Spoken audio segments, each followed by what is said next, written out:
ಮಂಡ್ಯ ಮುಖಂಡರೊಂದಿಗೆ ಇಂದು ಸಚಿವ ಡಿಕೆ ಶಿವಕುಮಾರ್ ಸಭೆಯನ್ನು ನಡೆಸ್ತಾ ಇದ್ದಾರೆ. ಮೈತ್ರಿ ಧರ್ಮ ಪಾಲಿಸುವಂತೆ ಡಿಕೆ ಶಿವಕುಮಾರ್ ಮನವಿಯನ್ನ ಮಾಡಿಕೊಳ್ಳುವಂತ ಸಾಧ್ಯತೆ ಇದೆ. ಕಾಂಗ್ರೆಸ್ ಮುಖಂಡರಿಗೆ ಇಂದು ಸಂಜೆ ಕಾಂಗ್ರೆಸ್ ಮುಖಂಡರ ಜೊತೆ ಮೀಟಿಂಗ್ ಅನ್ನು ನಡೆಸ್ತಾ ಇದ್ದಾರೆ. ಜಲಸಂಪನ್ಮೂಲ ಸಚಿವರಾಗಿರುವಂತಹ ಡಿಕೆ ಶಿವಕುಮಾರ್ ಅವರು ಸುಮಾಗೆ ಕೆಲ ಲೀಡರ್ಸ್ ಸಪೋರ್ಟ್ ಅನ್ನ ಮಾಡ್ತಾ ಇರುವಂತ ಹಿನ್ನೆಲೆಯಲ್ಲಿ ಈ ಒಂದು ಮೀಟಿಂಗ್ ಸಾಕಷ್ಟು ಕುತೂಹಲಕ್ಕೆ ಎಡೆ ಮಾಡಿಕೊಟ್ಟಿದೆ. ಏನ್ ಚರ್ಚೆ ಆಗಬಹುದು ಅಂತ.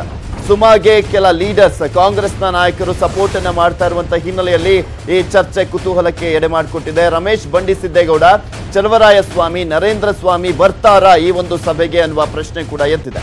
ಕುತೂಹಲವನ್ನ ಮೂಡಿಸಿದೆ. ಮಂಡ್ಯ ಕೈ ನಾಯಕರ ಜೊತೆಗಿನ ಡಿಕೆ ಶಿವಕುಮಾರ್ ಅವರ ಸಭೆ ಏನ್ ಚರ್ಚೆ ಮಾಡ್ತಾರೆ, ಏನ್ ಹೇಳ್ತಾರೆ ಅವರಿಗೆ ಅನ್ನೋದೇ ಸಾಕಷ್ಟು ಕುತೂಹಲಕ್ಕೆ ಎಡೆ ಮಾಡಿಕೊಟ್ಟಿದೆ. ಸುಮಲತಾ ಅಂಬರೀಶ್ ಅವರು ಸ್ಪರ್ಧೆ ಮಾಡ್ತಾರೆ ಅನ್ನುವ ಮಾತು ಬರ್ತಿದ್ದ ಹಾಗೆ ಎಲ್ಲೊಂದ್ ಕಡೆ ಚಲವರಾಯಸ್ವಾಮಿ ಅವರು ಸೇರಿದಂತೆ ಸಾಕಷ್ಟು ಜನ ಕಾಂಗ್ರೆಸ್ ನಾಯಕರು ಅವರಿಗೆ ಪರೋಕ್ಷವಾಗಿ ಬೆಂಬಲವನ್ನ ಸೂಚಿಸುತ್ತಿದ್ದಾರೆ ಅಂತ ಮಾಹಿತಿ ಲಭ್ಯವಾಗಿರುವಂತಹ ಹಿನ್ನೆಲೆಯಲ್ಲಿ ಈ ಸಭೆಯನ್ನ ನಡೆಸಲಾಗ್ತಾ ಇದೆ ಅಂತ ಕೂಡ ಮಾಹಿತಿ ಲಭ್ಯವಾಗ್ತಾ ಇದೆ.